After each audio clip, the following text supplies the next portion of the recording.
Hello and welcome to the Valentine's Views podcast here on YouTube. Please like, share, and subscribe to support the channel. New York Giants hosted the Detroit Lions on Monday for the first of two joint practices, and this one was a completely wild affair. The Giants and Lions practiced on separate fields with Giants offense and Lions defense on one field, Lions offense, Giants defense on the other field throughout most of the 2 hour practice. And there were at least a half a dozen fights. This was craziness. Daniel Jones, Giants quarterback, not even 9 months off ACL surgery. Daniel Jones was in the middle of one of the fights, which came after one play after Brian Daboll was screaming F-bombs at the Lions defenders for hitting Jones on a play when, as Jones said after practice, typically when you're wearing a red jersey, defenders don't go after your arms. Jones had been hit on the arm when he tried to make a throw, but this was a physical practice from the beginning. Giants running back Eric Gray took a huge hit that spun him around, landed him face down on the ground, knocked his helmet off. Drew Phillips got into it with Amon-Ra St. Brown, Lions receiver. Drew Phillips, obviously Giants rookie cornerback. So there were several fights. There was even one in which Giants general manager Joe Shane got out on the field. I don't know if he was trying to act as a peacemaker or what he thought he was doing, but Joe was out there on the field in one of the melees. So this was a crazy, wild practice. Fortunately, nobody got hurt that we know of in any of those scrums. The only injury for the Giants that I did notice was running back Sean Corbin leaving the field at one point, going inside with trainers. Don't know what the deal was with Corbin. Maybe we'll find out from Brian Daboll on Tuesday. But by and large, fights aside, and maybe fights included, actually, this was a good day for the New York Giants. Patty Traina of the Locked On Giants podcast and GiantsOnSI.com had asked me when I did her show for Monday morning. She had asked me, about the the Giants Lions and whether it was a litmus test for the Giants, and I said, in a way it is. Obviously, it's the first week of August, but the Lions are a good team. They're a physical team. They're a team with swagger. They're a team with attitude. And a year ago, I did not travel to Detroit when the Lions and Giants held joint practices in Detroit. But word from the scene last year was that the Lions sort of bullied the Giants. That did not happen on Monday. The Lions were physical. They were taking running backs. They were taking pass receivers to the ground, which usually doesn't happen in training camp practices. Uh, and then obviously things got physical to the point of altercations. But the Giants did not back down. They defended each other. Daniel Jones defended Greg Van Roten when Van Roten got pinned to the ground. Giants, they came to each other's aid. And even more importantly, the Giants did not get dominated. They did not get overwhelmed on the field during the 7-on-7 and 11-on-11 periods. I was focused on the offense on one field with the Giants offense, watching Daniel Jones operate, watching Malik Neighbors operate. Big Blue View's Nick Filato was on the other field watching the Giants defense against the Detroit offense. And I'll talk mostly about what I saw.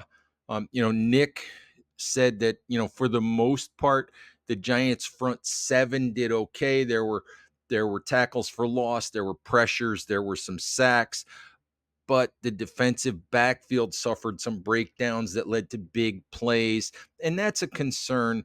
But overall, the Giants made some plays against that Detroit offense. So there were some things to feel good about.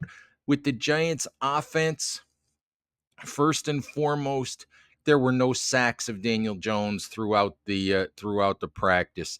There were plays where he had to move. There were plays where he had to manipulate the pocket a little bit. There were plays where he had to step up or step to the side, but he was able to deliver throws, and they weren't just check down throws. They were throws to the middle of the field. They were mid-range throws, 15, 20 yards down the field. There were deep shots, one to Malik Neighbors, one to Wan'Dale Robinson, one to Jalen Hyatt, all that were successful.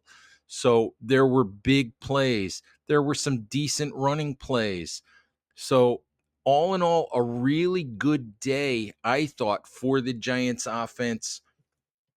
Giants went 6-11 last year. Lions went 12-5 and won the NFC North. So this is a good football team that the Giants are up against in these two joint practices. And the Giants were not overwhelmed.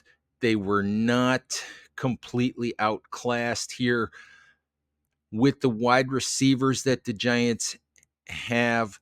We found what we hoped we would find with the New York Giants, which is given time, given an opportunity to get the ball down the field, the Giants have weapons that can challenge good secondaries, can challenge good defenses.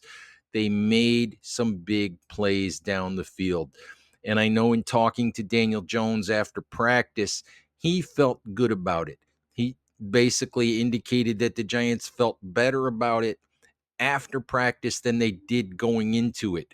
It was a confidence builder for the offense. Brian Burns said the same thing about the defense. It was a confidence builder. So this was a good day for your New York Giants. Malik Neighbors gave the Lions secondary fits, short crossing routes, mid-range, 15-yard out routes, uh, anything, even stick routes, and a deep and the deep ball. I'm not sure if anything thrown in Neighbors' direction, 7, 8, 9 passes during the day. He might have caught them all. I'm not sure about that, but he might have caught them all. I had Jones, incidentally. I had him 11 of 18. I'm not sure as I look at it, as I remembered. I think I had him 11 of 18 in the 11 on 11 sessions. He was 4 for 4 in a 7 on 7 session as well. Couple of other standouts, notable guys for the Giants on offense Monday. Veteran wide receiver Allen Robinson, working with the second team, caught a bunch of passes from Drew Lock. Robinson, for me, maybe maybe he was just working against guys, who on the second, third team. This is an accomplished wide receiver who's been in the league for 10 years. Maybe he needs to step up and start getting reps with the first team to see if that will translate, to see if he actually has a shot at making the roster. But really good day for Allen Robinson. Interesting day for rookie running back Dante Turbo Miller. Had a nice 10-yard run for a touchdown right near the end of practice in a red zone drill, bursting up the middle. Every time the young man touches the ball, every time he gets ahead of steam, you can see the sub 4.3 40-yard dash speed. You can see how much he threatens defenses. But again, on Monday, just like a few days ago when Nick Filato was at practice and watched Miller drop 2 passes that he should have caught, Miller had an opportunity on a deep ball from Drew Lock against a Lions linebacker. Had an opportunity for what would have been maybe a 40-yard touchdown, but couldn't haul the ball in, had both hands on it, a little bit tightly covered, but an opportunity the kind of play, to be honest, the kind of play that the young man needs to make if he's going to make the roster. There's a question as to whether Miller, um, if the Giants keep three running backs, can Miller knock Eric Gray, second or fifth round pick last year? Can he knock Eric Gray off the roster? If they keep four backs, can he be the fourth back? I don't know, but he's got to show the ability to catch the football. If he's going to make the roster, if he's going to be the kind of weapon that his speed shows that he might be able to be. Defensively, um, again, I didn't see much. I would say it's noteworthy that it looks like Drew Phillips, third round pick out of Kentucky, rookie slot corner, is taking more and more of the first team reps. And it looks increasingly as if Phillips is going to be the primary slot cornerback. Does that mean perhaps Nick McLeod, who started training camp worked in the slot a lot during the spring, does that mean that McLeod could move outside and perhaps challenge Cordell Flott for the job out there? Perhaps it does. We'll have to see how that unfolds. I still think the there's a possibility, maybe a strong possibility, that the Giants add to that cornerback room before week 1 against the Minnesota Vikings. Anyway, Giants fans, that's just a quick report on the goings on Monday at the Quest Diagnostics Training Center. I'll be back there on Tuesday morning for the second joint practice against the Lions, as will Nick Filato. The two of us will be once again, giving you all the news, analysis, everything you need to keep up with the goings on in the second joint practice against the Lions. Also, please read our coverage at bigblueview.com. So, and to keep up with everything going on with your New York Giants as we get ready for the 2024 NFL season. All right, that's all I've got for you guys today. Thank you, as always, for listening. Please stay safe out there. Take care of each other, and we'll talk to you soon. Bye-bye.